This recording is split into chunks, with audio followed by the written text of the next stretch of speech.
Yo, what's good? It's your boy Dude Speaks. It's your boy, Jason Alexander. And we are the Clearly Confused podcast where we are unscripted, unfiltered, and probably off topic. Jay, what's happening with your baby? Man, ain't nothing at all, man. Ain't nothing, man. Just over here living that good life, man. You know what I'm saying? Just trying to make it day by day, man. What's going on with you? Doing the same, man. Just got back from a cold ass softball game. I can't do this weather, dog. It's been so back and forth. Right. Like, it's freezing, man. We been. out there in winter jackets, blankets, and everything out there to watch this damn game, man. And I'm like, shit. Then it'll be damn 80, May, almost 90 degrees Yeah. this weekend. Yeah. Oh yeah. Yeah, it's May. Hopefully after this weekend we'll see the turn on the weather that we're supposed to have, man. Cause shit. I was cold all day. I was cold all morning. And I was like, how's the sun out? And I'm cold. And it's like Dog. May 15th, man. What we doing? Yeah. I don't get it, man. But you know what? I thought the same thing as you. I'm like, you know what? Because like we was warm for a minute. We had like a steady 80s. I was like, damn, it came early. So I pulled out all my summer shit, put my winter shit up. Then boom, shit just dropped cold. I ain't got no sweatsuits to wear, nothing. I'm like, motherfucker. Dog, it's been so damn cold. So I looked too, and I'm like, shit, okay, maybe this is the last little ride. Nah, we hitting damn near 90s and then gonna drop all the way back down to 60s again. I'm like, yeah. Dog, all I know is like my heater AC unit, dog, that shit is just like, nigga, make your mind up, Right. boy. Right. Yeah. For real. Yeah, Shit. you already know. Hell, have it on heat and air in the same damn day. Come on, man. It's like I be having to turn that shit off. I'm like, look, y'all gonna have to deal with this shit. You know what I'm saying? Cold days, put some more layers on. Hot days, take some of that shit off. Yeah. You know what I'm saying? Yeah, man. We make it do what it do. That's what we got to do right now. Weird. Absolutely. But let's see, man. I'll go ahead and kick us off for our mental health check-ins today. All right. I'm gonna put myself. I'm gonna do 7.3, man. Okay. It was It's just been a regular ass week, to be honest with you. Kind of tired. I don't know what it is. Feeling like a little low energy towards the end of the week. I don't know if it's just ready for the week to be over or what, but been a pretty quiet week, man. No super highs, no super lows, man. Just a little steady coast. Right.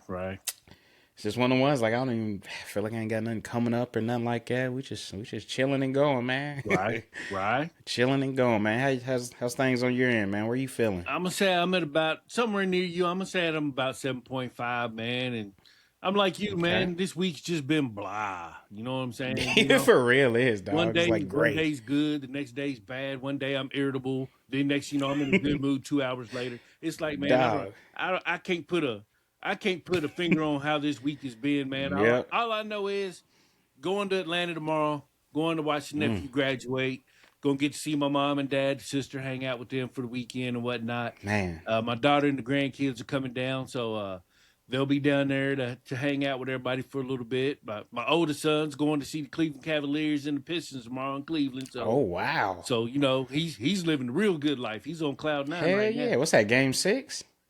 Yeah, Game 6. Yeah, and Cleveland got to win that bad boy. Damn. They don't want to go to Game 7. Nah. But they don't want to go Game 7. Yeah, but the oldest will be in the building. Got the youngest here at the crib. He's staying with us now, so for a little while. So just maintaining, man. Trying to take care of the family, man. But looking forward to spending some time with the family this weekend, man. Definitely looking forward to that and watching the nephew cross the stage, man. So man. I ain't looking forward to the drive, but definitely looking forward to the arrival. Yeah. How far of a ride is that from KY? About 5.5 hours. Oh, that's not crazy. No, it's it shit. ain't bad. It ain't bad till you get to Georgia and the motherfuckers start doing 100 miles an hour and can't none of them drive. And you got the traffic. So you go from 100 to 0 back to 100. And it's like, man, that shit's crazy. They be driving crazy as hell down in Atlanta, man. Crazy as hell. You be doing 85. You be doing 85 in the right lane and they look at you like you're crazy. And I sit here and think about it. I've been to Atlanta a handful of times, and I have never driven down there. Yeah. I've never personally driven down there. Yeah, I normally fly. Don't drive. And it's from me, it's only like I want to say it's like 6.5 hours. I'm going to be making that drive towards the end of June for a anniversary that I'm going to, little anniversary party. So I'll be out there. I am looking forward to, man, like even the end of this month, June. I got some good traveling coming up, man. I'll be let me see. I'm going out to Texas to see my little brother graduate. It's crazy. He was born when I graduated. I was the youngest, and he was born my senior year, so Okay. he came out when I graduated. So it's weird going back seeing him graduate high school now. Right. But I'll be out there, man, and I'll be down to Harrisburg for Juneteenth. I ain't been out to the Berg in a while. Right. Right. So it'd be nice, get my family out there, let the kids know they roots and shit like that. And then that's turned into all my family's coming back down for Juneteenth. My mom, sisters, her kids, my dad and his family and shit. So it's Okay. like, I was like, man, I'm gonna have some. I'm looking forward to it, man. Like you said, man, that family, man, just being around family and shit does something. And I feel like the climate and stuff we in now, you just want to get back connected with people that you know, man. You know what I'm saying? Yeah. Just get connected with your roots, with your peoples, man. Just ignore all this crazy shit that's been going on and just be able to recalibrate and just almost like escape reality for a little bit. You know what I'm saying? Oh But yeah. Absolutely. oh yeah, but nah, man. It's I'm glad we on we doing good, man. I know Yeah. it's Oh, yeah. not super high, but hey, we riding the wave, man. Could be worse. Yeah. You It know what could I'm be. saying? Could be worse. Could be much Could worse. definitely be worse. Oh, absolutely, absolutely. But let's see, man. Let's go ahead and jump into the first topic for it today. Right. So this is an interesting one. Yeah. It is. And it's weird because I haven't been seeing it talked a whole lot. Like it's come up, but it hasn't been talked as much as I thought something to this caliber would be. Got you. I hear you. So what we're talking about is the USPS. That came out saying that they may start allowing guns to be shipped through the postal mail. Mhm. So currently, like if you're a licensed gun dealer or something like that, you can ship stuff already. But everyday citizens like me and yourself and those listening, we can't just put a gun in the mail and be like, "Oh, Jason, you want to borrow my Glock? Here, I'm gonna put that shit in the mail, send it down to you, man. Do your thing, and Right. just mail it back to me when you get done Right. with it." We can't do shit like that, and there's reasons why. It's been, I think, it's said over 100 years with this rule how it is. So, how this even kind of came to fruition, got kicked off. Department of Justice, Department of Justice, Office of Legal Counsel memorandum issued on January 15 this year's ruled that the 1927 statute prohibiting the mailing of concealable firearms or handguns is unconstitutional under the Second Amendment. So they're saying because of 2A, this is unconstitutional. I don't know. I really don't know why this kind of got brought up now all of a sudden. Ain't no But telling. somebody said, hey, yeah, ain't no telling, but somebody said, hey, you know what? I feel like this is unconstitutional. So we need to make some changes. So April 2nd of this year, USPS published a proposed rule in the Federal Register to align its regulations with the DOJ's opinion. So the proposal seeks to reclassify pistols and revolvers as mailable, moving them into the same category currently occupied by rifles and shotguns, which currently you can already put in the mail, I guess. I Mhm. ain't know that until I was looking this shit up. I ain't know you Yeah. just put damn rifle. That's interesting, but It I really guess is. it ain't been a problem since it's been going on. So, if finalized, handguns must be unloaded and securely packaged. They would be shipped with no external markings indicating that there's a firearm inside, which my first thought was motherfuckers gonna be stealing these guns. Like, Yes. I mean, that's just a no brainer. If somebody sees an Apple package and looks like in a box of an iPhone, somebody's gonna assume it's an iPhone. They're gonna steal that shit. Hmm. No different than a gun.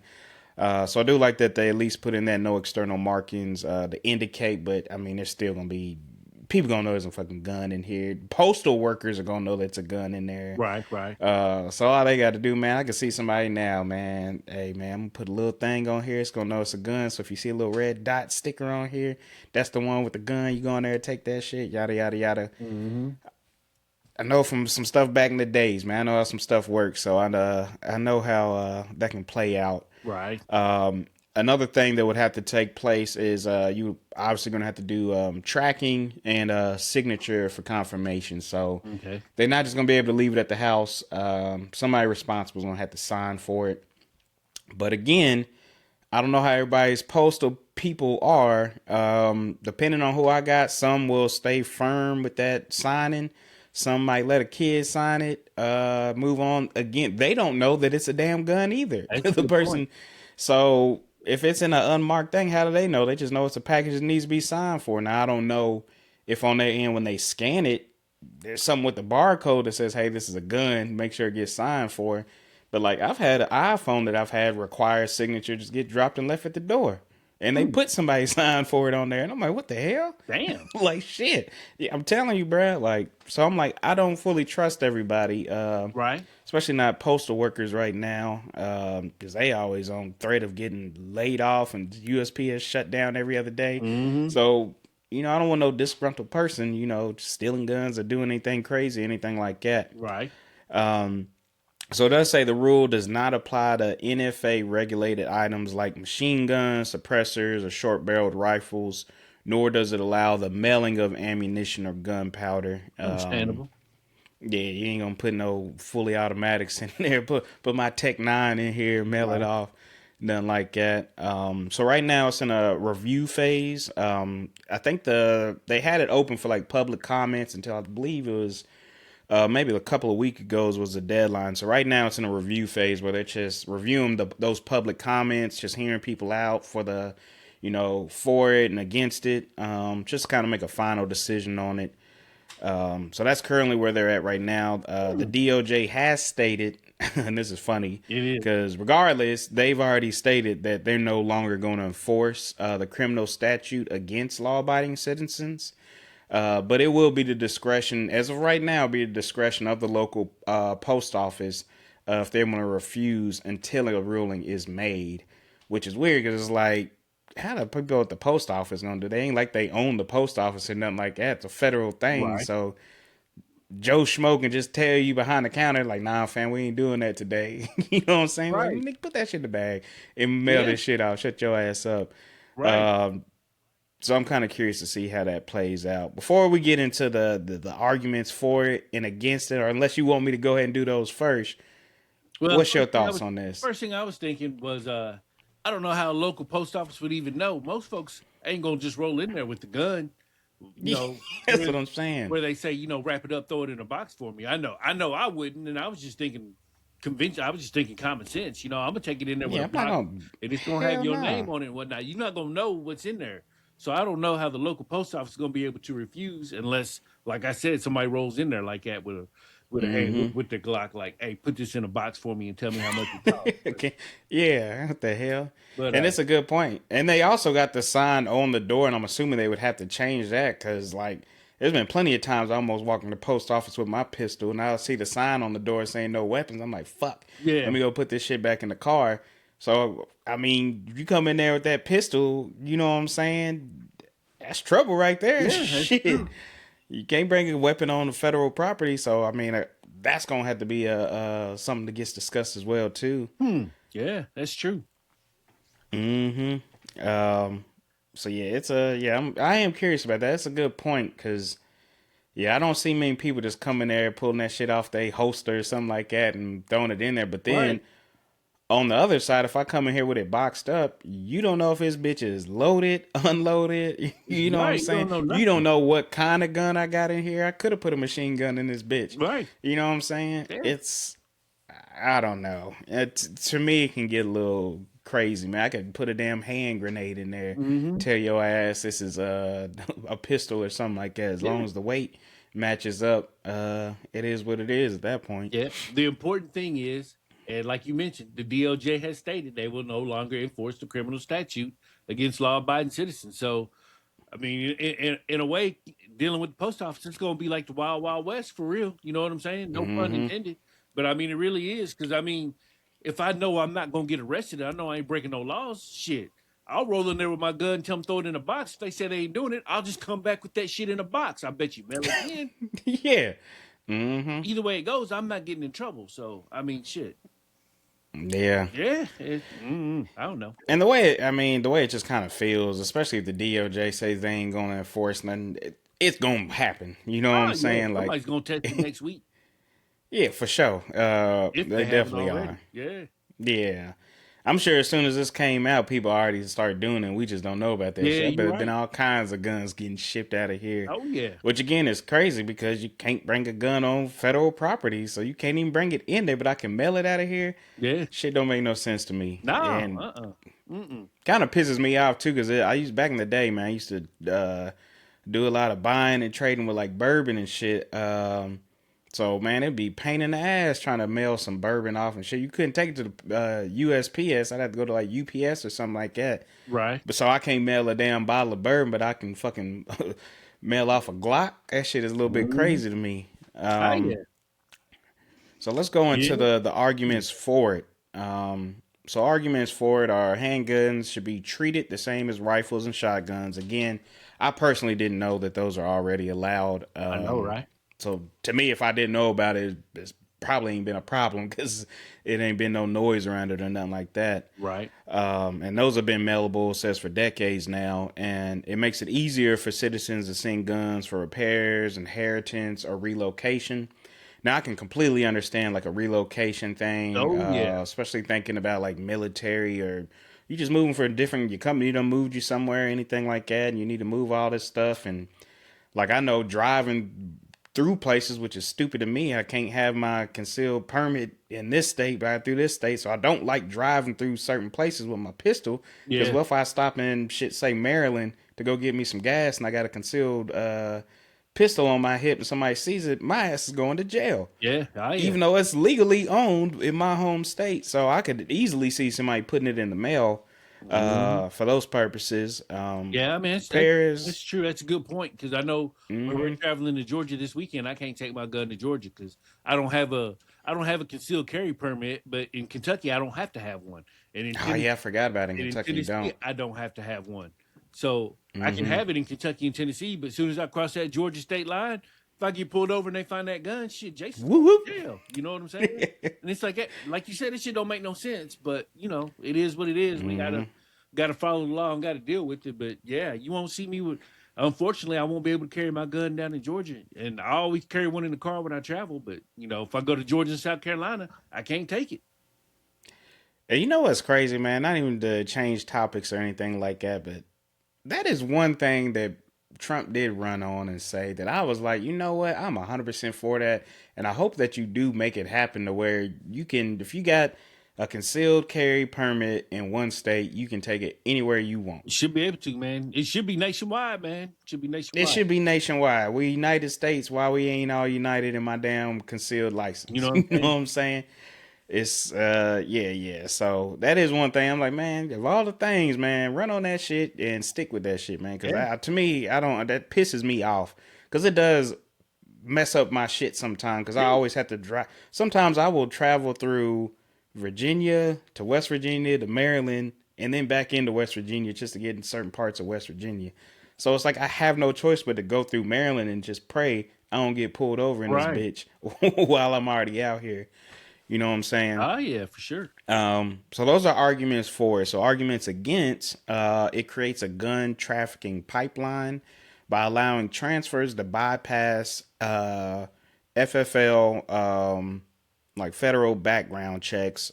Critics claim it places an undue burden on the USPS to monitor illegal shipments, and it creates an easier illegal market to move guns around, which 100% is going to create a easier way. If I can just put this bitch in the mail, you don't need to know. I can put it in there, ain't got a damn serial number and nothing on this motherfucker. Oh Just throw yeah. it in there and ship that off. I can definitely see, man, I can definitely see some illegal activities happen off of this. And it is like we're putting another security thing on the USPS who ain't Hmm. trained in that security type area. You know what I'm Yeah, man. saying? We know how that's gonna go. So it's interesting. Again, I just need to know where this came from. Like to me personally, it just came out of left field. I Hmm. was like, what the hell did this Right. come from? And I personally, at first, like I was reading the arguments for it, and I'm like, you know what, that a lot of that does make sense, but to me, I feel like there's more bad that can come from this than good. Absolutely. Absolutely. Look at So at first I was like, I didn't think it's bad, but now after I like actually looked at it and seen everything, I'm like, nah, it's too much bad that can happen. And I'm like, there's not a need. It ain't like there's a desperate need for this. All of a sudden we had to change some shit to make it happen. There's literally no need for this. Like, there's nothing crazy going on right now that makes it to where we need to start shipping guns through the USPS. you wouldn't think, but at the same time, when you look at the motivation behind this, and we clearly don't know the motivation Exactly. behind it at all. At the same time, I mean, if you're in a militia or something like that, it's easier to get your guns from one place to another without having to travel with them bitches. You know what I'm saying? You can just throw them in the mail now. You know what I'm saying? Now you can have random people drop off in the mail. You ain't Yeah. gotta put your name down or nothing. Yeah, and have it, and then when you show up with your boys, y'all are there, and you cock and ready to cock locked and loaded. Damn, I can't talk. But yeah, you know what I'm saying. So you can't help but wonder about stuff like that.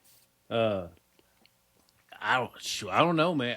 I mean, it would make it a whole lot easier. I know if I was doing illegal shit with guns, I'd be very happy about this law right now. Oh hell yes, Super bro! happy. Like It's boy, man, I'm getting ready to expand my business. You know what I'm saying? But I'm sure all the arms traffickers are thinking about that too. Like literally, yeah. my illegal brain went to, man, I would have so many random people. I'm like, here, I'm gonna pay you $100.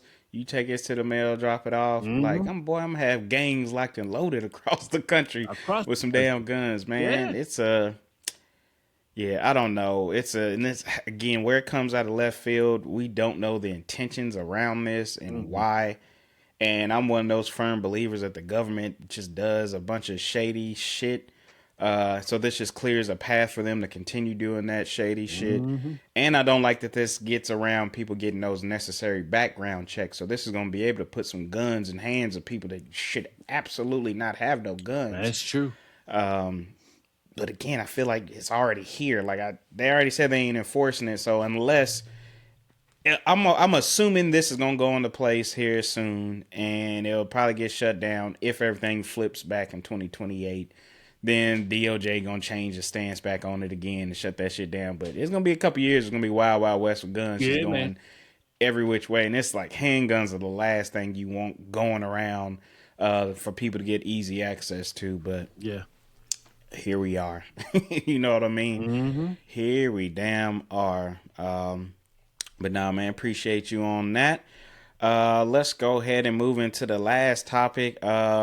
Juicy one, man. So Yeah. we're gonna get into the roast of Kevin Hart. So first and foremost, did you watch it? I watched probably half of it. I got to Tony Hit. No, I take that back. I got to Cheryl Underwood. That's as far as I got. I got you. watched Yeah, shit. We probably got closer to around the same spot. I think I I can't ain't gonna lie, remember man. who I went fell asleep first. on that bad boy, man. I fell asleep on the bitch too. I was like, man, as soon as I hit play, and we started a little bit late, probably like 30, 40 minutes after it had went live. Yeah. And I was like, damn, 3 hours. I'm like, shit. Yeah, man. I was like, I don't know about this, Kevin. Yeah. I don't know about this. Yeah. And let me just say this, man, before we even get going in this topic, because this is a very interesting topic. Very. I'm just gonna put out here that comedy is like life to me. Like that is my favorite form of entertainment. I absolutely love comedy more than anything. Stand up, stuff like that. That is my favorite form of entertainment. If I go see something live, I don't like live like concerts and groups and shit, Right. but I will go see a damn comedy stand up. I just enjoy that It's a shit. better I love it. I just love how comedians put shit together. Like it's almost like rap and studying lyrics. Like there's bars in this game. Yeah. Some people got nicer bars than others. Like some people can put stories together better than others. Yeah. So I love this shit. I love comedy. I especially love roast. Just growing up, I used to watch all the roasts back in the day, and them motherfuckers. The reason why I love comedy, they would have me fucking crying because I'm like, God damn, they are not letting up. No. They are like, this shit was brutal. You know Yeah. what I'm saying? The shit was brutal, man. So I always enjoyed the roast, and I was always happy when they brought him back with Tom Brady and shit. And I was like, man, I was scared. I'm like, I don't know if this climate is ready for this kind of shit. Right, But I right. guess they were with Brady, and they did it again with Kevin Hart. So for those that didn't watch, they did do the roast of Kevin Hart as part of Netflix's A Joke Fest. It aired on May 10th, and it was hosted by comedian Shane Gillis. So there's a lot of so if anybody hasn't seen a roast, I mean it is what the name says. It is a roast, and Hmm. it's not just like a normal comedic stand up bit or anything like that. It's not like a Drewski skit. It's literally people up there flaming the fuck out of each other. And it's almost like I consider a roast like a MMA of comedy. It's because you're doing everything. You can Yeah. punch, you can kick, you can do this, you can do that. There's nothing off limits that you can't do in a roast. It's kind of how my take is on it, Right. to an extent. But yeah, that's how I see that stuff. So there has been a tremendous amount of pushback. One, and I don't know how true this was. I forgot to look it up, but one, I saw some people push back because they're like, why would Kevin Hart hire all these just pure white writers for the show? Fair question. So the number one question now, I was like, again, I haven't looked that up, so I don't 100% know if that's true or not, but I have been seeing some pushback on that. And most importantly, we've been seeing the pushback on Tony Hinchcliffe. I know some people know him as Kill Tony, but there has been a tremendous amount of pushback on him and his jokes, specifically around George Floyd. Hmm. So for those who don't know what the joke was, I'm gonna go ahead and say it now. So the joke that's got a lot just outrage is the black community is so proud of you right now. Hold on, the black community is so proud of you right now. George Floyd is looking up at us all laughing so hard he can't breathe. Now, what's interesting is like if you watch it on Netflix, you do hear a bunch of like laughter and shit like that going on. Hmm. From listening to like different podcasts and just hearing people speak, they say it was just quiet and awkward as shit in the room during the joke. 'Cause you could just tell people were a little bit uncomfortable. Right. So they were like, I don't even know where all this laughing and shit came from. I guess it was A laugh Netflix just track. put it in there. Hmm. Yeah, you know what I'm saying? They just pumped it in there so it didn't, fall flat or nothing like that. Right. But yeah, that's what I hear. So first and foremost, how does that make how does that joke make you feel? Do you think it was appropriate for what the situation was? Again, a roast is just full out no gloves, just go at it Right. Right. type Right. of event. So how does that make you feel before we keep going into it? Well, so the initial emotion was a little pissed off because I was like, saying a George Floyd roast. You know what I'm saying? Mm-hmm. It's Kevin Hart roast. So why even bring up and invoke that man's name in the first place? And then the second thought I had was, why do white people have this infatuation with George Floyd? Why is everything George Oh, Floyd? Why does everything that's becomes a situation with black folks? Do they it's have to always a bring up George? comeback. Yeah, Yeah. they always have to bring up George Floyd, and it's like I don't understand that. So this is just more of that, and it was more confusion than anything else. If Mm-hmm. anything, it made me say, this is why Dave Chappelle left, and this is why he left his show back in the day because he didn't know if folks were laughing with him or laughing at him. Mm-hmm. Now we know they were laughing at him. You know what I'm saying? And Yeah. uh, that was my initial feeling from it though. Was just pissed off and confusion because I just don't get it. I don't get it at all. Not in that Mm-hmm. situation, and not in any situation because at the end of the day, man, they cracking jokes on George Floyd now. We all saw what happened to George Floyd. We know what happened to George Mm-hmm. Floyd. Who's next? Are they gonna start cracking jokes on Breonna Taylor? They're gonna start cracking jokes on Tamir Rice. They're gonna start cracking Yeah. jokes on Trayvon Martin. Where does it stop? You know what I'm saying? He crossed the line, and now that that line has been crossed, where does it stop? And when does it stop? You know what I'm saying? And who's gonna be the next white comedian to crack that joke that's gonna say something crazy? And what's gonna happen to him? And the answer is probably nothing because nobody's getting canceled for nothing no more.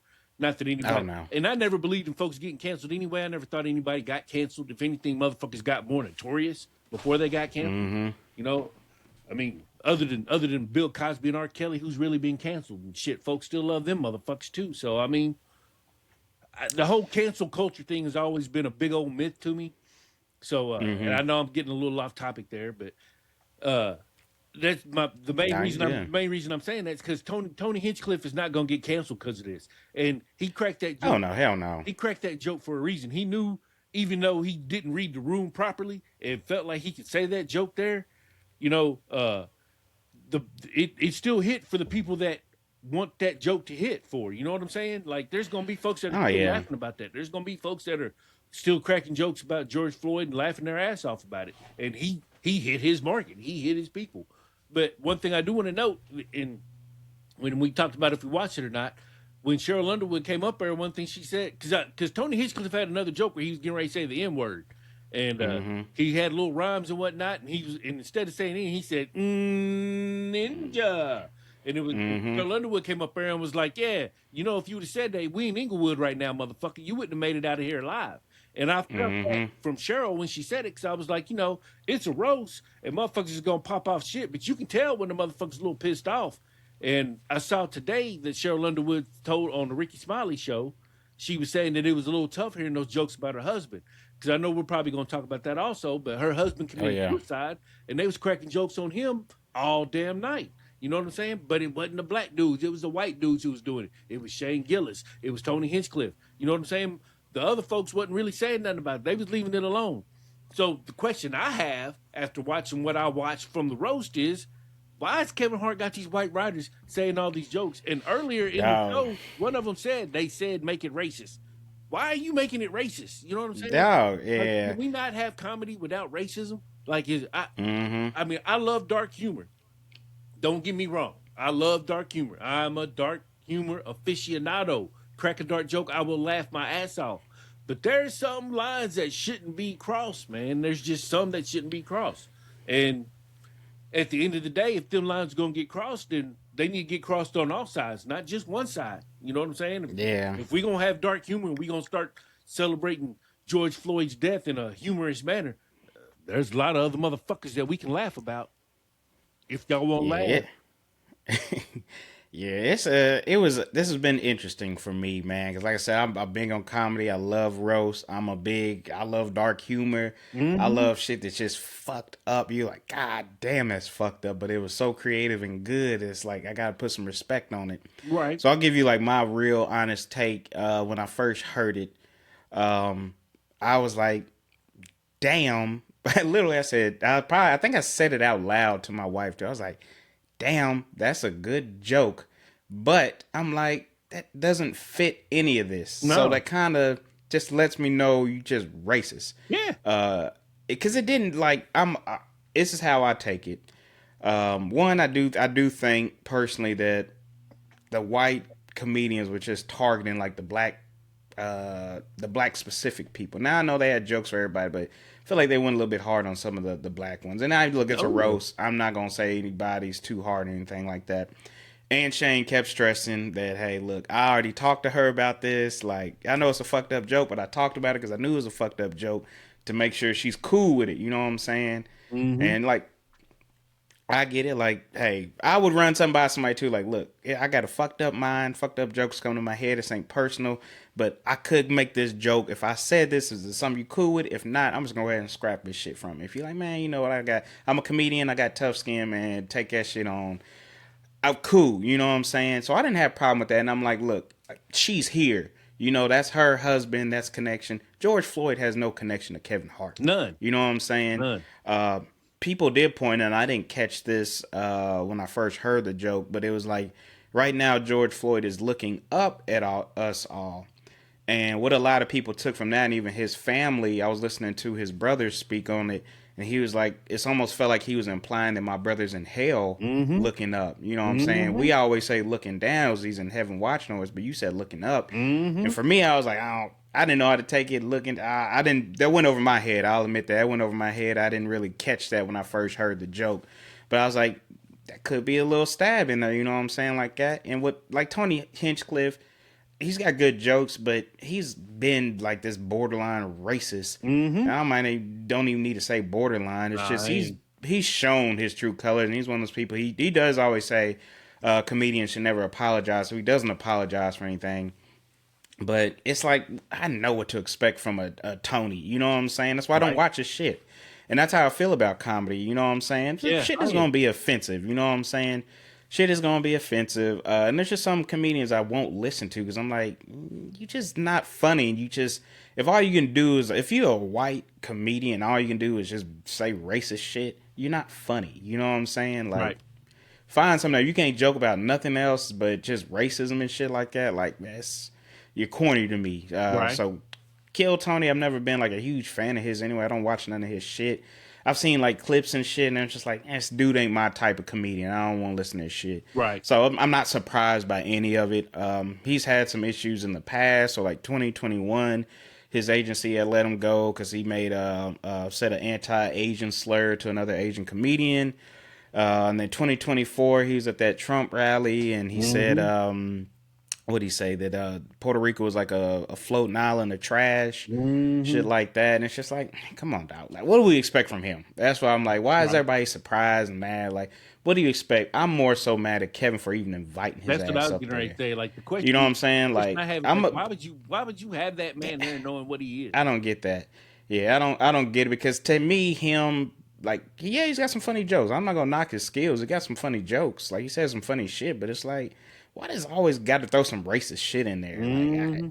And it has nothing to do with Kevin Hart. You know what I'm saying? Right. Like, but I'm okay with some racist jokes. And I even texted somebody during the thing because as much people don't like Shane Gillis and shit, I think he is the one of the best at saying racist jokes because he can make me feel offended, but it be a funny ass joke.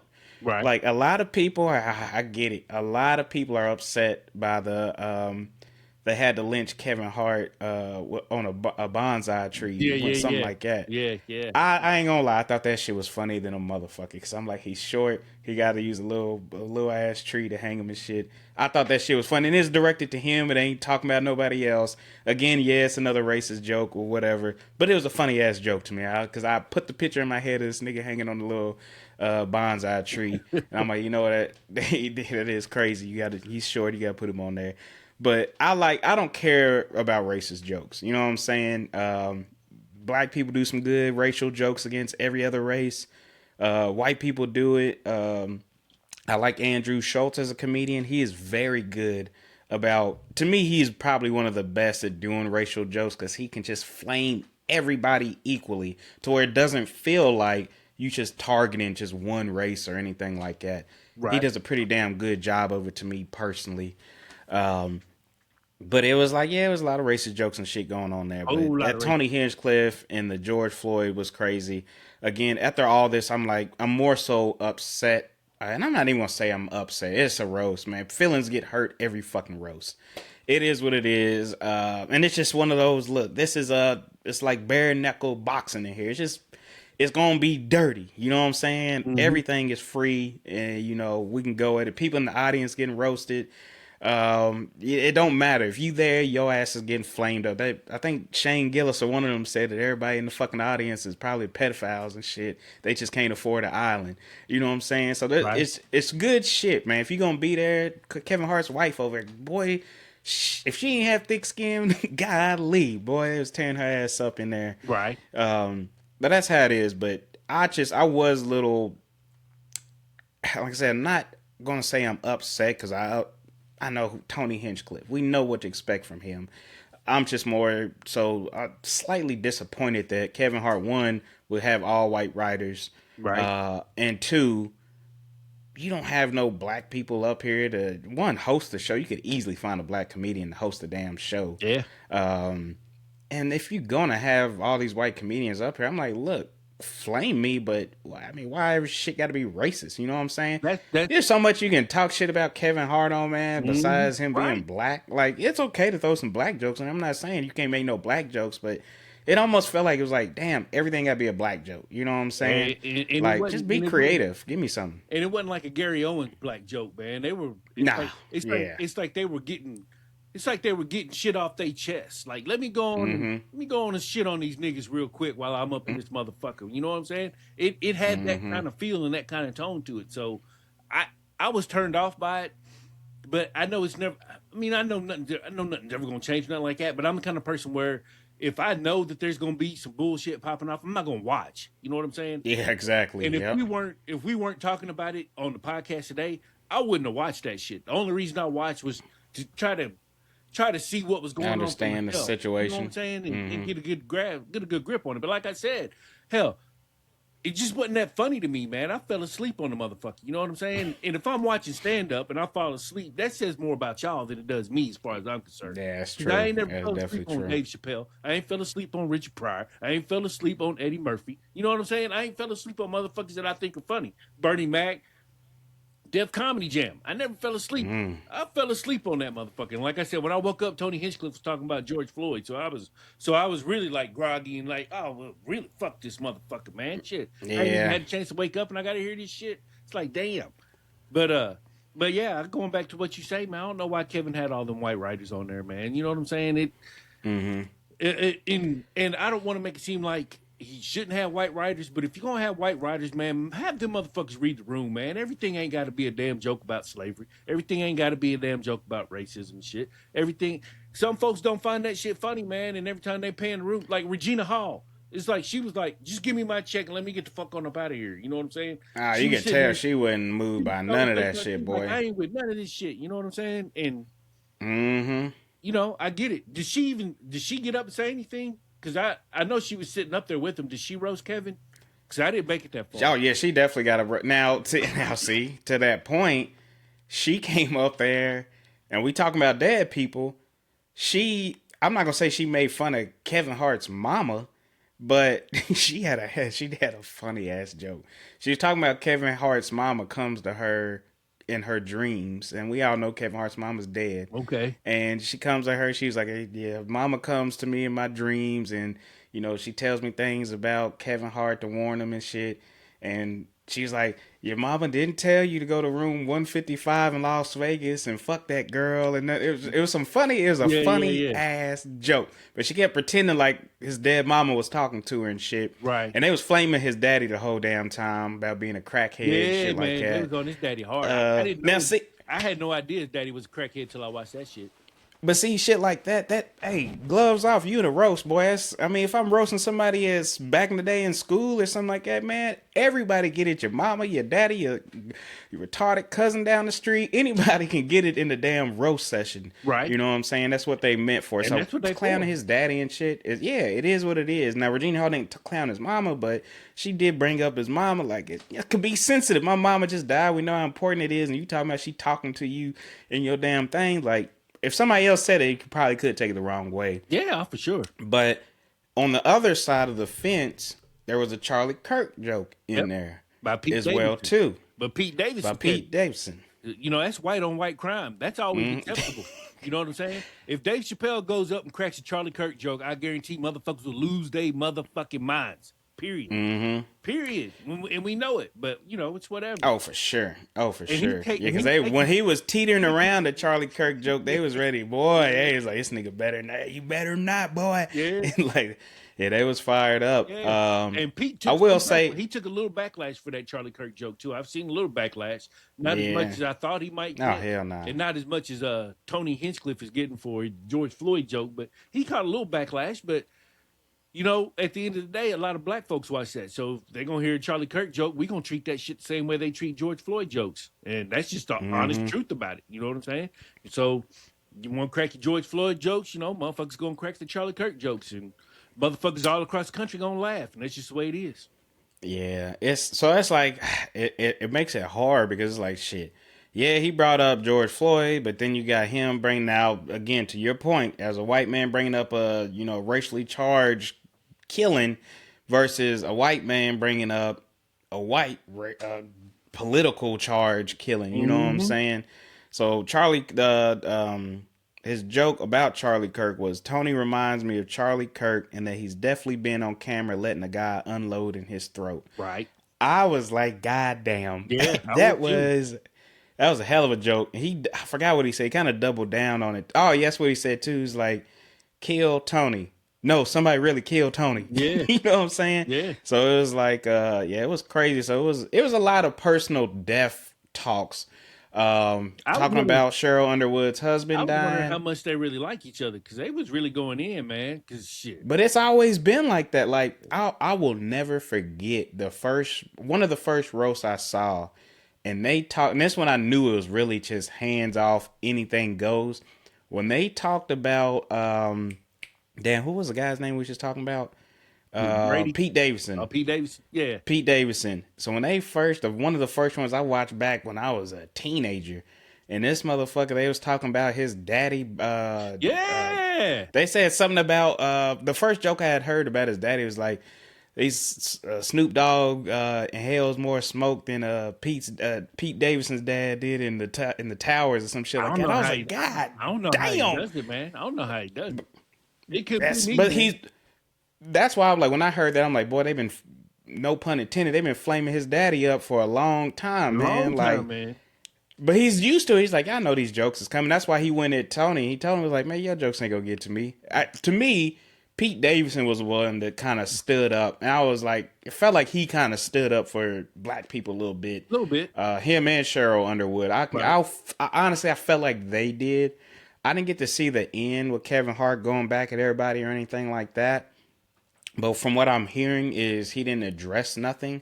Right. There has been a lot of outrage on that he hasn't addressed anything, and that they wanted him to have. They kept pushing that we wanted him to have a Will Smith moment, not necessarily get up and smack Tony, but just to get up and just like just call the motherfucker out on that shit. You know what Right. I'm saying? Right. To me, I think this, even though it was meant to like celebrate Kevin Hart, I think it kind of puts him down a little bit. Like for real, dog. Yeah.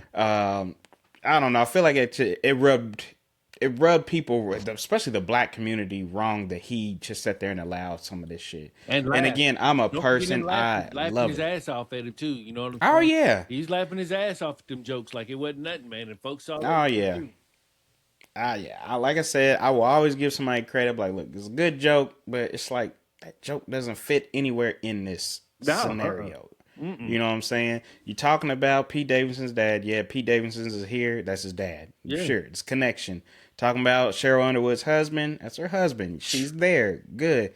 George Floyd has nothing to do with Kevin Hart or anything going on at the roast of Kevin Hart. Mm-mm. That was my only thing about that I'm like, that just didn't make sense to me. It's dumb that you even have to bring that up. And I just didn't. I'm like, why does everything got to be a fucking racist joke with white people? Right. And I don't understand why the white comedians just feel like, I don't know if you think they feel like that's the only way they can get to us is if they say something racially charged or something like that. I really don't know the motivation behind it at all. I just kind of go back to what you said earlier. If you're gonna crack jokes about that shit and say it with your chest and all that shit, then you probably racist, man. You just using that platform to get your racist shit off your chest because other motherfuckers Oh gonna yeah. think it's funny, man. Because I mean, shit, there's a lot of racist. There's always motherfuckers, truth man. in jokes though. Yeah, oh, yeah, always, man, always. That's Always. why I don't know, man. I don't know how Cheryl Underwood did it, man. Because I'm telling you right now, if my wife died and you crack a joke, man, I'm gonna get my handgun out the mail and I'm gonna bust you upside your fucking head with it. You know what I'm saying? Shit, yeah, I don't. That's what I'm saying, man. It's just that's why I like comedy's hard, dog. Yeah, Like man. the Yeah. the thing we like comedy is one, it's relatable. It's to me, my favorite comedians are the one that say the things that you're thinking, but you don't say. Those are the best ones to me. But I mean, it's just different styles of comedy. Some people like different. And like you said, if I know a person is gonna be bringing this energy, like I know what kind of person Tony is, I don't go watch his shit because I know his comedy is gonna piss me off. Right. So I don't even entertain it. I go to the comedians that I know that they shit. It might make me feel uncomfortable, Right. but I still gonna be some good ass shit. And I know that I'm not gonna feel like there's bad intentions behind it. Like Right. I can even listen to Shane Gillis. Now I'm not gonna sit here and act like I can watch a Shane Gillis stand up, and it's just because I'm not huge into a lot of white comedians, especially like the bros. I'm not into like the bro type comedy and shit like that. Well, I mean, Now we I've watched can't some. relate, man. You know what I'm Yeah, saying? I can relate to it, so it's not my style of comedy. Like there's some shit like I've watched a show that he's in. I think is pretty damn funny, and I have seen some bits where I think he's pretty good at doing some of these racial jokes because I've seen him do it with other races, and I mean he's pretty good at it. I like some of his racial jokes. They're good. They make you feel a little offended, but it's not like he got bad intentions behind it. It's just some funny ass shit Hmm. that a black person might crack on each other or something like that. So comedy is just one of those avenues that's hard to Right. navigate. You go if somebody is offended, no matter what, Oh it yeah, oh don't yeah, matter what happens. Somebody's gonna be offended, and oh that's yeah, just for sure. part of comedy to me. And to me, I think it is good sometimes to be able to sit there and laugh at yourself, laugh at some of the silly shit we might do in our communities and stuff like that. Point out the Mhm. weird habits we might have, like the fucking smoke thing beeping for black people. That's some funny shit that pisses me off of black people. You know what I'm saying? So when somebody a white comedian jokes about it or something like that, yeah, that shit is funny as hell to me because I get it. You know what I'm saying? That is some black shit.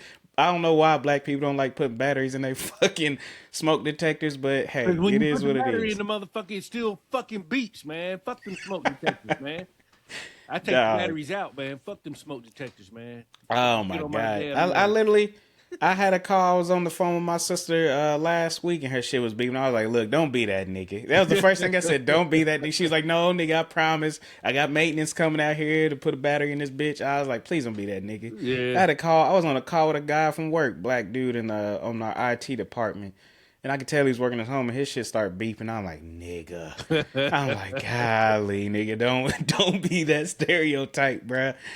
But now, man, it's just comedy's hard, man. Comedy is hard, It but is. It is. if you're gonna do a roast, the roast has to fit the person you're roasting. You know what I'm saying? You're not roasting the black community or nothing like that. And like you said at the beginning of all this, why do you? This is directly to white people. Now, this is I'll say this not to all white people. This is to certain white people that always feel like they need to bring up George Floyd as like a just like a counter. I remember like when the whole Charlie Kirk thing happened and he died, and yeah, there were some motherfuckers out there celebrating that shit because they didn't like what happened. They didn't like what he said about black people and minorities and shit. So yeah, there was people celebrating and they try to counter with George Floyd shit. And I'm like, that ain't apples to apples. I'm like, Right. like what are we talking about here? George Floyd was just an innocent black man that got killed by the police. He ain't do nothing to nobody, you know what I'm saying? He wasn't like a political leader for us or nothing like that. It was just a Mm-mm. black man that went out wrong that we stood up for. Charlie Kirk on a different thing. It was a political guy that was, charging people up, saying some crazy shit that offended some people. And he unfortunately got killed for it. You know what I'm saying? It's just two Hmm. completely different things. So I don't understand why, like, I don't get the whole George Floyd thing getting brought up to black people. I That don't just either, makes man. I ain't never. zero sense to me. And it's not like George Floyd was the first black guy that got killed by the police. So why do y'all pick that one of all of them? Right. Like, back to what you saying, like Breonna Taylor or something like that. Well, pick somebody else that y'all actually won on. You know what I'm saying? The police didn't get charged. Police got charged in the George Floyd case. That You dude's know what I'm still in. saying? He's That they still in did jail. wrong. Yeah. Yeah. Still in jail. So what are we talking about? I'm like, I don't. I'll never understand that one. That was weird to me. Yeah. Oh yeah. Very weird. Super weird to me. But my last question on this before we do our All takeaways, right. just with everything, just kind of how our society and shit is set up, and how I don't want to use the word sensitive, but just how more aware people are and considerate and things like that. Do you think this style of roast and shit should even be taking place anymore, or what? It's it's hard because I think a roast like this would have been funnier for me in the '90s Mm-hmm. or early 2000s when the climate was different. Now, early 2000, the roasts were funny as You know what I'm saying? shit. But the That's when I climate first started watching them. and the climate that we lived in was a whole lot different. You know what I'm saying? Mm-hmm. You know, we can't we don't know who's who anymore. You know what I'm saying? We don't know who's a good guy and who's a bad guy. We don't know who has good That's intentions, true. who has bad intentions. Like Tony Hinchcliffe could far as I know, he could not be racist, and he could just thought them jokes was naturally funny or whatever. You know what I'm saying? Granted, I don't really believe that, but Yeah. for conversation's sake, that could be reality. You know, maybe he really don't hate black people. Maybe he's really not a MAGA a person that he claims to be and acts like. Maybe he's just doing it for the money. But because of this climate, I can't tell if he's good or bad. You know what I'm saying? And if he's going to present Mm-hmm. himself in that manner, I'm only going to see him as somebody who's bad, somebody who's a racist piece of shit. And his jokes ain't going to matter to me because I'm always going to come back and say, well, whenever he cracks a black joke, he's being racist from his heart. So fuck that dude. So that's the climate we're in right now. In 2000s, I probably would have laughed my ass off at that shit. You know what I'm saying? And not a George Mm-hmm. Floyd joke, but I'm talking to some of his other jokes. You know what I'm saying? Oh yeah. You know, because I might have laughed back then, because back then it was just different. Back then, white folks and black folks could crack jokes on each other without having to worry about fist fights or throwing down or whatnot. It's just not like that no more, man. You know, and you know, I'm not gonna get into why. You know, I think we all know why. I think we all know what's going on to make things the way they are. But you know, it's just hard. You know what I'm saying? And I would be bothered more so.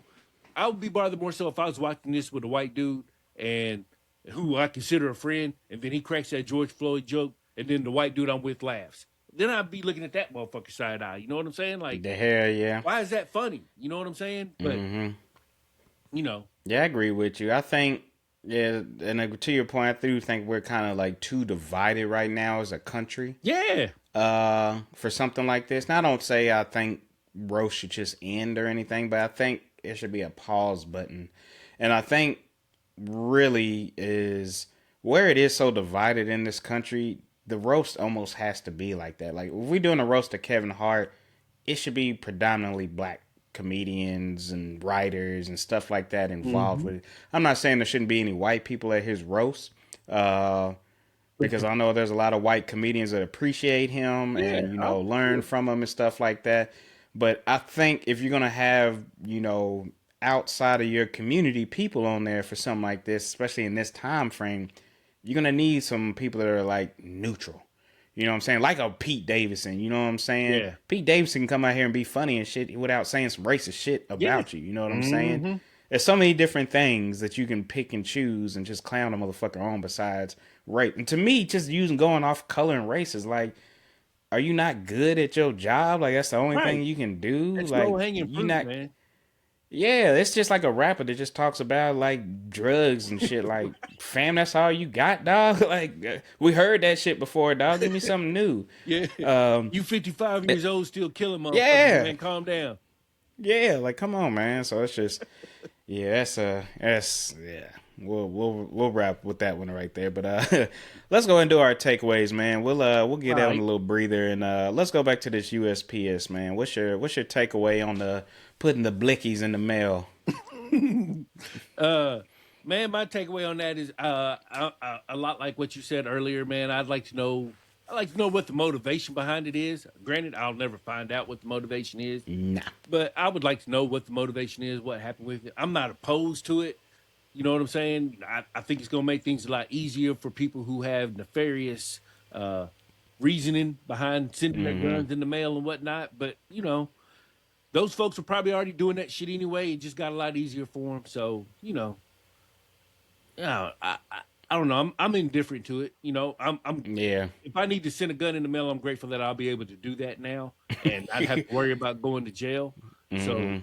in that aspect, you know, that's pretty cool. But over overall, I would rather see them give us a nationwide concealed carry permit.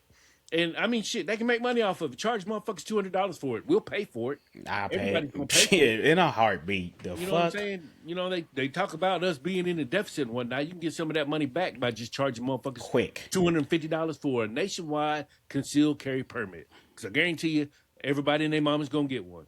So, you know, Mm-hmm. that's my takeaway on that. I'll say my takeaway is I'm with you. I'm a little bit indifferent on it. I'm always gonna be 2A all day. I believe everybody should be able to carry a weapon with them. hmm Um, but I feel like there'd be more bad than good to come from this. And I'll never. That's why I always argue for stricter gun laws. hmm Cause I don't like being able to people to be able to get guns and shit without background checks and shit. Like, you don't want some Yeah, man. violent, crazy motherfucker, unstable bitch to have a fucking gun. Like, we don't want that shit, man. You know what I'm Nah, man. saying? So we, I don't like it. I'm against it. I'll say right now, I would Okay. be for it if there was like, I would need to see some more information on how it's gonna be. Security is gonna be upheld on this. You know what I'm saying? Make it to where like, hey, before I can even mail this, you gotta you got to inspect the weapon. You got to put down the serial number. Mm-hmm. Everything needs to be still trackable. But I don't want to be able to just put a gun. I got like 5, 6 guns in my house. I shouldn't be able to just pick one, put it in there, and you have no idea which gun I just put in the mail. You know what I'm Right, right, saying? You right. should I be hear able to you. know, okay, Deuce Jones does not have possession of this gun right now because it's currently in transit to this place right here. Right. You know what I'm saying? Something Yeah, like man. that, but That ain't gonna happen. it ain't gonna happen. You know what I'm saying? Mm. It ain't gonna happen. And another reason I'm kind of against it is we're just in a gun crazed society right now, Mm-hmm. and there's too many fucking lunatics just going on. So I don't want more nut jobs getting guns. We're too obsessed with guns Mm-hmm. already. You know what I'm saying? I Just agree. be for safety and shit. Like we push too much on everybody have a gun and it's getting a little weird and shit, you know what I'm saying? Again, it's weird saying it just because I'm a gun owner, you know what I'm saying? I love it. Um so I don't want to seem like I'm contradicting myself or anything, but or being a hypocrite, but it's just I'm gonna always argue for tighter gun control. You Mm-hmm. know what I'm saying? I Yep. always argue that we need to get rid of some of these loopholes with some of the gun trade shows where people can do some shady shit like that, and just because people are always gonna find a loophole to get shit done illegally. Yep. So let's try to tighten shit up, not make it easier to do illegal action. Right, right, right. Um, It shouldn't so be that's my easier. takeaway. It shouldn't be easier to get a gun than it is to get a driver's license. Exactly. You know what I'm saying? And it shouldn't be easier for me to mail a gun versus mailing a bottle of bourbon. You Yeah, know what I'm saying? exactly. That's crazy as shit. Yeah, You know what man. I'm It saying? really is. Uh, so let's do what's your wrap up on the roast of Kevin Hart? Roast of Kevin Hart, man. I ain't got much on that because again, I think I think things like these comedy shows and these roasts, if if you're gonna get offended by it, you have to know going in what's probably gonna take place. And don't Mm-hmm. watch that shit, man. Don't watch it. You know what I'm saying? Yep. And if that many people are gonna be that offended by roasts, if nobody's watching them, they're never gonna have them. But folks are gonna Mm-hmm. watch them because Oh yeah. for the most part, they are funny. Are there going to be times where folks cross the line? Yes. Are they going to cross the line at a roast? Absolutely. So if you know you're going to get offended by some shit, then don't watch that shit. It's really that simple to me. It's always been that simple to me. If I know that something's going to piss me off, I ain't going to watch it. You know what I'm saying? I didn't watch 12 Years a Slave. You know why? Because Oh yeah. shit like that pissed me off. I'm with you. So I I don't ain't watch it. watch It it. triggers me. Yeah, I Mm-hmm. don't want to be triggered. So know your triggers and proceed with caution. That's about all I can give you on the Kevin Hart roast. Yeah, I'm definitely gonna agree with that. Because like I said, it's comedy, and it ain't just a regular stand up comedy at the club where they be a little bit cleaner. Right. This is a roast. It's fair game. Like I said, I've been watching them for decades now, Mm-hmm. so I understand how these play out. But it ain't never been to this point where you just randomly just throwing shit in there. It's always been let's roast the motherfucker that's here. Yeah. Like the Tom Brady roast. I don't understand why that was any different. We roasted Tom Brady Right. and the people that was in the audience. Like just follow suit is all I gotta say for it. Right. Like things are gonna be offended. There's not gonna be a comedy show typically that I watch, and I'm not gonna be offended, especially if it's a joke coming from somebody that looks different than me. I'm gonna have them be offended. You know what I'm Yeah. Oh saying? yeah. It Oh, is yeah. what it is, but I'm gonna laugh because I'm like, yeah, shit stung a little bit, but it was funny. I Yeah. like how you put that shit together. You know what I'm saying? I Oh just yeah. like the art of comedy, Mm-hmm. I should say. But that to me, that was just we could have done without it. It wasn't really needed. Mm-hmm. Um, and like I said, just more of it's hard because I'm not mad at Kevin Hart, but it's just like, come on, bro. Be better. It's one of those ones like, dog, like you should have thought this one through a little bit because now I do feel like that kind of Now, we still gonna support and love him, but it's like now you done tainted people a little bit from wanting to support you. Cause it's like, man, why you tied with this motherfucker anyway? Like, Right, it's your right, right. homeboy. This your boy right here. You talking about that's my dog? I love him. Nah, nigga, that Yeah. should. He's showing that he really don't fuck. To me, I don't even think Tony really fucks with black people like that. Nah, hell no, Uh, man. You know he don't. No, he nah. don't. So it's just, I don't know, man. That was just. It is what it Kevin is. Hart It's got paid a comedy. shitload of money for that. I guarantee it. Oh, for sure, Now I'm for sure that sure. because that's all I kept thinking. Every time I watched him laugh his ass off with his feet all up in the air, I was like, man, that motherfucker got a nice ass check because shit wasn't that Oh funny, yeah. dog. And you a comedian. Oh no, definitely wasn't. And to me, I'm almost a little upset at. Damn, I can't think of his name right now. What's the little man's name that came out? The other short comedian. I don't know why I'm having a brain fart right now. Oh, Cat Williams. Fuck, I don't know why I oh, just that's blanked the on one I Cat wanted to Williams' see. I name. need to. I need to go back and watch that. I want to see. I didn't finish that part. I've seen clips of it, but to me, the whole beef he had with him is calling Kevin Hart like an industry plant and all this Mm-hmm. shit. And it was like, to me, and I know they came out and dropped the beef, but it's like, damn, watching that, you kind of had a point, Cat Williams. It seemed like he just laughing to go along with shit just to get that check and do Yeah. whatever. So it's kind of weird. I'm like, this is exactly what you was talking about, Cat Williams, but now you use this moment to end that beef. I guarantee you, him and Cat Williams are gonna be dropping something probably by the end of the year, or at least announcing something together by the end of the year. I guarantee it Yeah. that that's what's gonna happen It because did. I did to see. I did see a tweet from somebody yesterday that said, "Hey, make no mistake, Kevin. Cat Williams still hates your ass." yeah, that's why I'm like he's probably even got paid off or something, man. Like I don't know, Something, man. Something. but yeah, Hey, it brothers is what got it kids. is. I get it. Yep, I get it. I get it. But no, I appreciate you on that, dog. Let's go and wrap this bad boy up with our real talker clickbait. Oh So real yeah. talker clickbait. Black athletes boycotting playing for SEC schools over the Southern gerrymandering, like DL Hughley and Ryan Clark have been mentioning, would lead to some actual political change in the country. You think that would be real talk or clickbait? Well, I say real talk because it would absolutely spark some kind of change. I don't know what the change would be, but it would spark some kind of change. I say it'd be real talk if it happened. I'm of the belief that it'll never happen, although I would like to see it happen. And if they do it, I hope they include the ACC in there as well, because the ACC is benefiting from these same things just as much as the SEC schools. We can't just sit. Granted, the SEC is the South and fully a high representation of the South. Anybody who's been watching sports knows the ACC is just as deep as the SEC is when it comes to these things. The ACC's got Virginia. They're going through their shit. They got North Carolina. They've been gerrymandered. South Carolina's probably going to do their shit. I saw something today about Georgia getting ready to do their shit. They got Georgia Oh Tech yeah, down there. You got all the Florida schools. Don't even get me started about Florida. All I'm saying is, if they're going to do it right.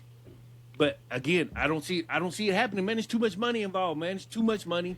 There's too many people that don't have money that are gonna get access to that money, and they're not gonna yeah. be And able they to ain't gonna have turn no that down, choice. man. They ain't gonna turn Yeah, that down.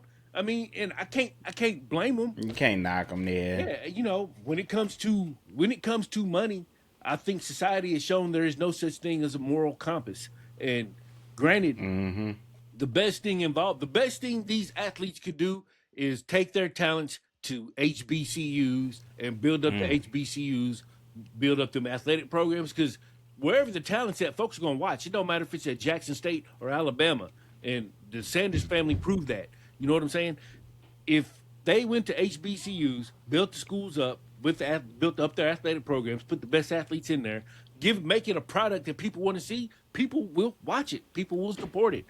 But these schools got billions and billions of dollars, man, and they're only getting richer Yeah, by the second, man. And I just don't know I don't know how you could break that wheel, man. I don't see it happening. As much as I would love to see it happen, as much as I support it, as much as I want to see it, I just don't see it happening. So I say if it did happen, it will be real talk, but I think it's clickbait when it comes to actually taking place. If that makes any sense. yeah. Yeah, no, I agree with you. I think this would have been more of a possibility before NIL. That too. Yeah, man, that's a good point. Yeah, I think it would have been more because then it's like, what do I got? Now I understand people still getting paid under the table before NIL, and that's where they base some of their decisions on. Mm-hmm. Um, but still, I think some people it'd be easier to move along knowing, hey, I'm not gonna miss out on $2 million playing here Right. or anything like that. Um, and I did look; it said like 70% of SEC schools are in sports are black. You Mm-hmm. know what I'm saying? 70% is black, so that is huge. If black people did not go play at SEC schools, Absolutely. it would be a huge impact. But I'm with you. It should be more than just SEC. I think if this was to get really pushed, it should be don't go to any school in the South or Right. any school that is trying to take away and break up the black congressional maps that support those black districts. And I like what I went back and saw what Ryan Clark said, Mm-hmm. and he was like, if your black vote don't count in that city where you playing, don't go there. Right. And it should really be as simple as that. And I think that would be more on the parents pushing that on their kids, not the kids, man, because the kids gonna be like, "Shit, dog, I'm gonna go where this money go." They're Right. not. A lot of kids aren't thinking like that. You know what I'm saying? Right. They're just not at that age. Some are. I'm not gonna act like nobody is, but that's the last. That's the last thing a lot of them are thinking about is political shit. They're like 17, 18 years old, about to go to college. But if Mm-hmm. you have a strong parent that's built like foundation and morals and stuff like that, and you and principle, then you be like, nah, I'll go somewhere else. Right. It's just like when we try to get a push to put kids in HBCUs. It sounded good, but then that shit ain't happening, man. It's like they're not doing it, and for whatever reasons, I know there's not enough resources. Especially in NIL, it's definitely a wrap now because ain't nobody gonna pay you no Mm-hmm. $1 million to go play at the HBCU, Now it would take a unless lot you of start getting those people. yeah, yeah. It would take a lot of money coming from the community to support the Oh yeah, HBCU. it'd be the community, alma Don't get no, maters, yeah, yeah. They don't get no support. alumni. They don't get no not for real. So Nah, it would take that shit. It would nah. take somebody. It would It take would somebody like Jay-Z to come in there and say, you know what, I'm gonna support Kevin the Hart. entire yeah. Oh, Kevin Hart. Yeah, I'm gonna support the Mm-hmm. entire Howard athletic program with billions of dollars. It would take some shit like that, and and something like that popped off. Motherfuckers would swarm to it. You know what I'm saying? I mean, folks would want to go play You know somewhere what? where There could like be. that. Like, what's that? I think there'd be it'd be nice if you had just like a collective of like just it don't even have to be black people, just wealthy motherfuckers that, feel moved by the cause. I'm like, hey, send these athletes over to these HBCUs and let them get the resources and blow up and shit like that and take it away from these old racist ass institutions. Like that Mm-hmm. shit, Ole Miss and LSU been going back and forth on who's more racist. That's You know what crazy. I'm Ain't saying? it? It's like, It's crazy. yeah, I'm like, both y'all motherfuckers is racist. What the hell Yeah, y'all arguing about? The yeah. hell? That Louisiana shit and is crazy. Mississippi, crazy man, crazy. And Alabama sitting over there watching like, look at these motherfuckers. Yeah. Oh shit. So it's yeah, it would be. Obviously, I'm with you, man. I think if it ever did actually happen, boy, it'd be a huge impact. You know what I'm saying? Yes. Because at the end of the day, it comes down to that dollar. They don't. They don't care about nothing else. Mm-mm. Once you affect those pockets, shit is gonna get changed. It And that's the always only way. does. We're a capitalist And that's the only society. way you can really affect it, man. You can't. Hmm. I think that's the only way that black people will be successful in affecting change is hitting them in the pocketbook. You know what I'm saying? I really feel like We did it it's with really the Target. only, yeah, it's the only choice that we got. You know what I'm saying? I mean, how else are we going to succeed if we don't hit them in the pocket? And if we're not hitting them in the pocket, man, we're not going to get shit, man. Nothing's ever going There's to no happen. Nothing's impact. ever going to change. Like, they've been hearing us complain about racial injustice for hundreds of years. You think just all of a sudden now they gonna give a fuck? No. Right. You know what I'm saying? Not If at all. anything, they give But a now if fuck. that injustice affects them getting paid, hell yes, they gonna change that Yeah. shit. That's Shit, all it yeah. comes down to, man. You hit pockets. That's how it works. Mm-hmm. I can tell you from being in the military, man. We used to have soldiers that would do all kinds of shit, get in trouble, wouldn't give a fuck. But as soon as that punishment changed to, all right, we deducting pay, motherfuckers got in line and tuned Mm. up real quick after some shit Mm. like that. Yeah. Military will do that shit to you. They will give you extra duty and deduct your pay. So now you working more for less. So once you do shit, that's an attitude adjuster right there. I Yeah, it always thought is. that was like that is an effective way to get somebody to do what you want. Is hit their pockets. You know what I'm Yeah. saying? Hit Shit, we that gotta pocket, hit eat. that product. You imagine SEC with no black folks? Godly. Hey, UK Damn. UK football might have a chance if that was the case. Boy, UK football gonna win the championship. Nah, that shit would be crazy, man. Boy, Yeah, imagine the rate. Boy, it would be no ratings. You know what none. I'm saying? Ain't nobody You'd gonna watch have that like shit, man. 10,000 people watching that shit a Yeah, week. ain't nobody gonna watch that shit, man. Don't nobody want to Hell see that. nah. It's just those kind of things, man. I wish we would kind of get together on, but like you were saying, man, it is hard because you got a lot of these players that they've been playing their whole lives betting on getting to this level and making money to get out of their Mhm. situations. So I will never shame somebody, Right. even if they think, hey, morally, I I can't go with this. It's my principles. It's against my principles. But they're like, I don't have no other option. I gotta take care of my family. You know what I'm Right. saying? Shit like that. Like yesterday, I was reviewing my fraternity, my chapter out here. We give out scholarships, so I was going out.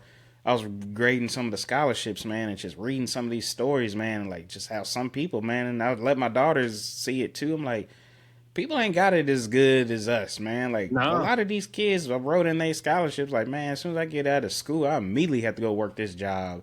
You know what I'm saying? One family had 11 people in their damn household, and they made under $30,000 total. You know what I'm saying? That's crazy.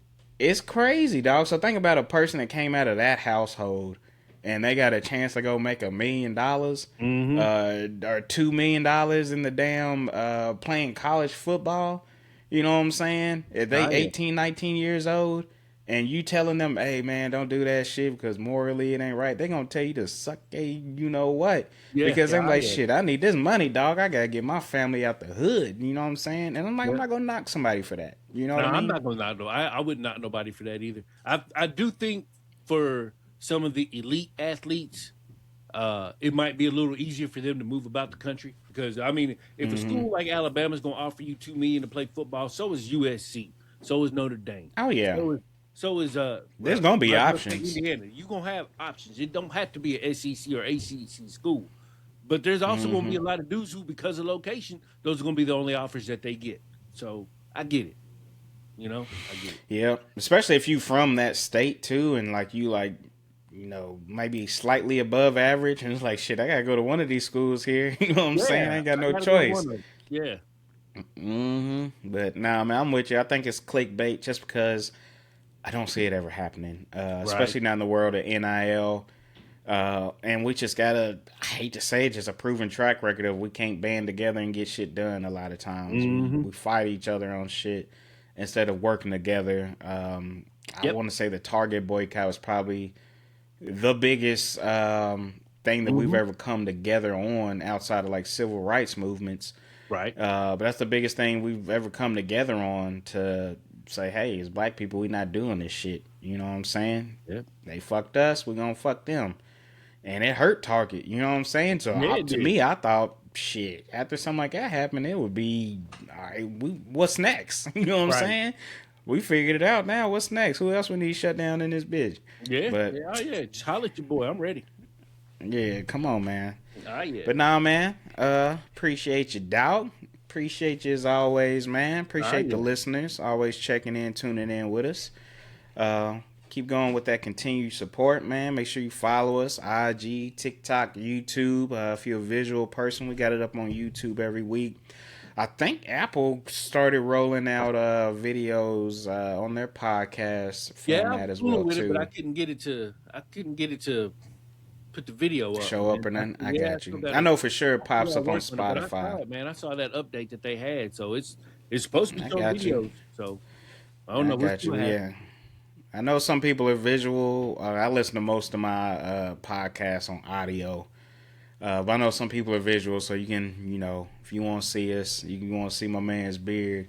Oh I yeah. get it. You want to check out the beard? Holla at him on YouTube, man. Oh I yeah. get Sure. it. Oh man, but Oh as yeah. always, you've been listening to the Clearly Confused podcast with like your group chat, but with better audio. And remember, if you're still confused after this, reach out to us, hit us up, let us know, let us clear it up for you. Or if you got something you need cleared up, let us know. We'll put it on the show. Oh yeah. Uh, give you a little love, man. But other than that, we'll catch y'all next episode. Yes, sir. Peace. Peace.